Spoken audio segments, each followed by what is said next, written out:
The automatic exemption offers an initial, inherent safeguard, while the declared homestead provides a more formal and potentially more robust layer of protection with added benefits for homeowners. Question 306. An owner accepted an offer for the purchase of his home and an escrow was opened. Subsequently, the buyer discovered the owner had made misrepresentations regarding the home's accessibility for internet and phone service. There wasn't any. The contract to purchase thus becomes A. Invalid, B. Voidable by the owner, C. Voidable by the buyer. D. Binding on all parties, if the owner can show that he believed a cable company was going to make service available to all the homes in the neighborhood before escrow was due to close. Correct answer is C. Voidable by the buyer. The seller's misrepresentation about a material fact, availability of essential services like internet and phone, can give the buyer grounds to void the contract. This is because the buyer likely relied on this information when making their offer. A voidable contract is one that is valid on its face but can be rejected by one of the parties due to certain legal defects, such as misrepresentation, fraud, duress, or lack of capacity. In this case, the buyer has the option to proceed with the purchase or to void the contract due to the seller's misrepresentation.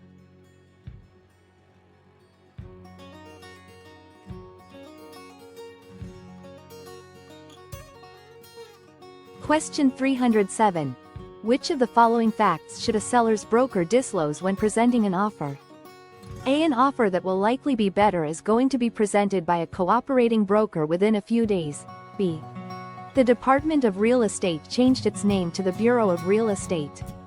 C. The prospective buyer is Asian. D. Both A and C. Correct answer is A. An offer that will likely be better is going to be presented by a cooperating broker within a few days. A seller's broker has a fiduciary duty of loyalty and full disclosure to their client, the seller. This means they must act in the seller's best interests and inform them of all material facts that could affect the transaction. The imminent presentation of a potentially better offer is a material fact that could significantly influence the seller's decision on the current offer. Disclosing this information allows the seller to make a more informed choice, such as waiting for the other offer or attempting to negotiate better terms on the current one. The Department of Real Estate changed its name to the Bureau of Real Estate as a factual change. It's not directly relevant to the presentation and evaluation of a specific purchase offer.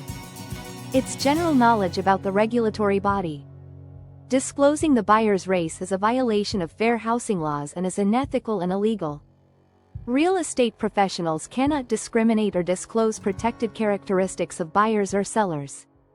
Therefore, the seller's broker should disclose A. An offer that will likely be better is going to be presented by a cooperating broker within a few days. Question 308. An agent acting as a dual agent for both buyer and seller in a 1031 exchange does not disclose his dual agency to both parties. This failure to disclose will A. Provide either party with grounds to rescind the purchase agreement. B. Deny the agent the right to receive a commission. C. Subject the agent to discipline by the real estate commissioner. D. All of the above. Correct answer is D. All of the above. Dual agency creates a potential conflict of interest. Without informed consent, which requires disclosure, either the buyer or the seller could argue that they were not fully aware of the agent's divided loyalties and that this lack of transparency prejudiced their interests. This lack of informed consent provides legal grounds for rescinding the contract. An agent's entitlement to a commission is contingent upon fulfilling their fiduciary duties, which include loyalty and full disclosure. Failing to disclose dual agency is a breach of these duties. Courts and real estate boards often rule that an agent who breaches their fiduciary duty forfeits their right to compensation. Real estate licensing laws in virtually all jurisdictions, including California, have strict regulations regarding agency relationships and the duty to disclose conflicts of interest. Failure to disclose dual agency is a serious violation that can lead to disciplinary actions by the regulatory body. These actions can range from fines and mandatory education to suspension or revocation of the agent's real estate license. Therefore, the agent's failure to disclose their dual agency in a 1031 exchange has significant legal, financial, and professional repercussions, encompassing the potential for contract rescission, loss of commission, and disciplinary action by the real estate authorities.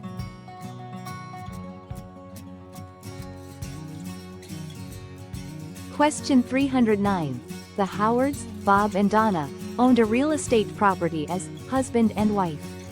When Bob Howard died, his will provided that all his interests should go to his youngest child, Marie.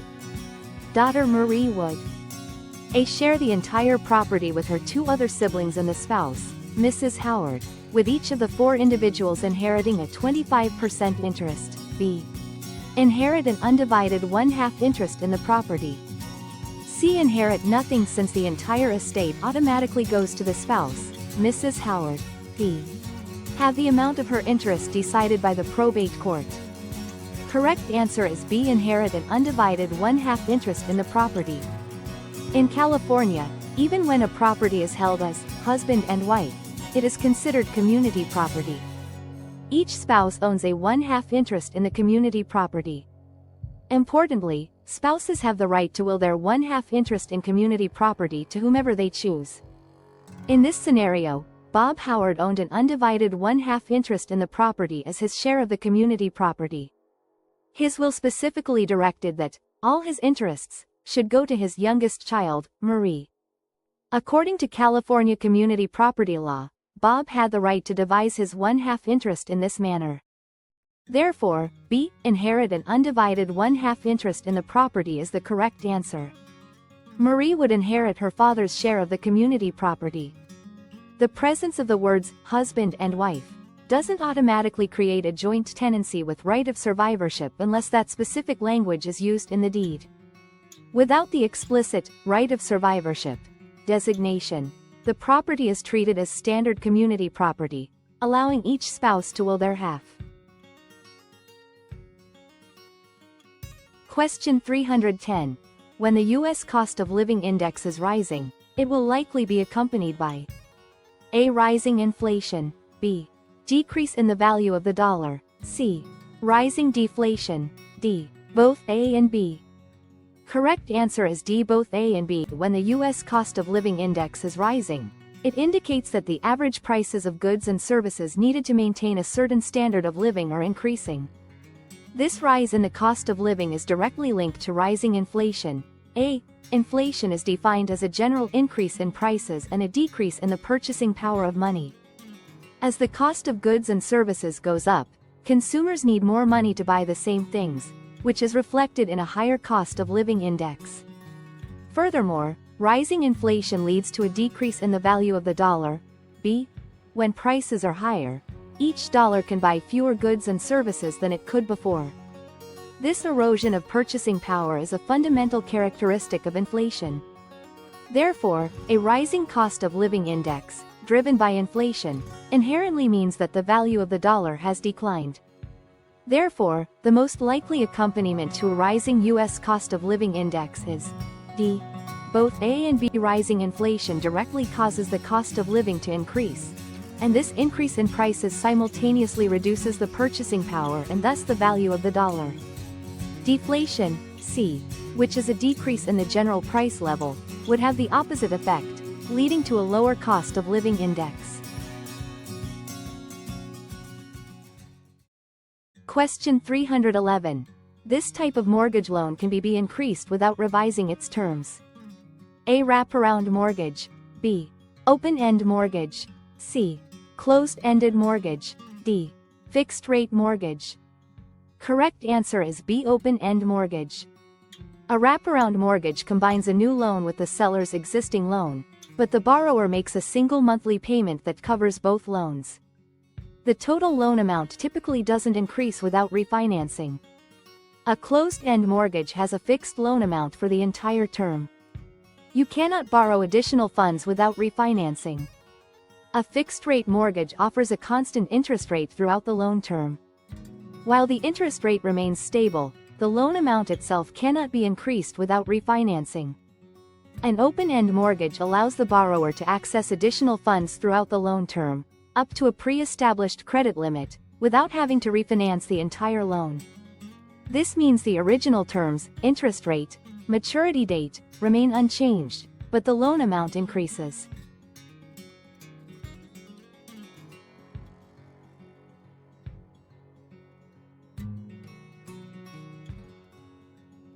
Question 312. Tenant Charles notifies owner Sam that Charles surrenders his lease to a unit in a commercial building. Sam has the legal right to do which of the following? A. Signal his acceptance of the surrender by changing the locks on the door. B. Enforce the lease and continue to pursue rent payments from the lessor. C. Both A and B. D. Neither A nor B. Correct answer is C. Both A and B. When a tenant offers to surrender the lease, they are essentially proposing to end the lease agreement early. However, the lease remains in effect until the landlord accepts this surrender. Upon receiving a tenant's surrender, the landlord has a few options. A. Accept the surrender. The landlord can agree to terminate the lease. Actions like changing the locks, after clearly communicating acceptance or in a context where acceptance is reasonably implied, can signal this acceptance. Once accepted, the tenant is generally no longer obligated to pay future rent. B. Reject the surrender. The landlord can refuse to accept the surrender and hold the tenant responsible for the remaining rent under the lease terms. In this case, the landlord would typically need to make reasonable efforts to mitigate damages by trying to re-rent the property. Simply continuing to pursue the original tenant for rent without trying to re-rent might not be fully legally sound and could be challenged in court.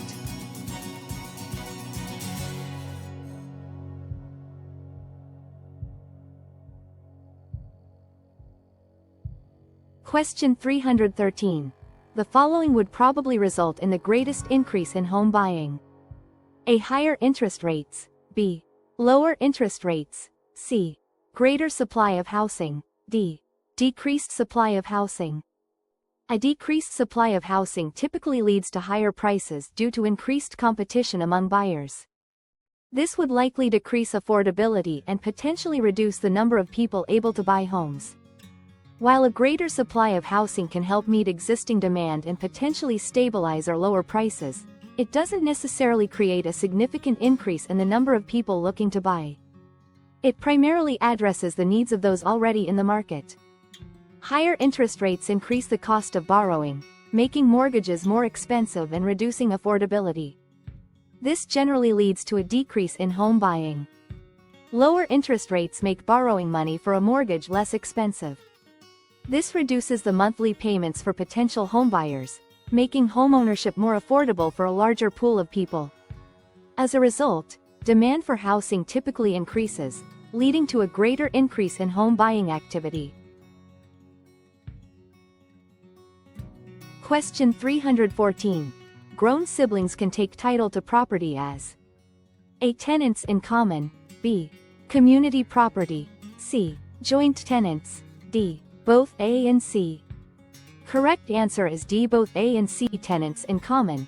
Tick. Grown siblings can own property as tenants in common. In a tick ownership, each sibling owns a specific, undivided share of the property. They can inherit, sell, or gift their share independently. Joint tenants, JT. This is another possibility for grown siblings. In a joint tenancy, siblings would typically own the property with equal rights of ownership, unless otherwise specified. There's also the concept of right of survivorship, which means that if one sibling passes away, their ownership interest automatically transfers to the remaining siblings. Community property, CP, is a legal ownership concept specific to marital estates. It applies to property acquired during the marriage.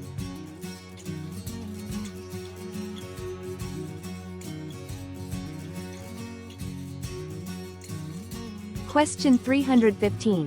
If a veteran purchases a home under the CALVET program, the grant deed is executed under the name of the A. California Department of Veterans Affairs. B. The lender for the loan. C. The title company. D. The veteran. Correct answer is A. California Department of Veterans Affairs.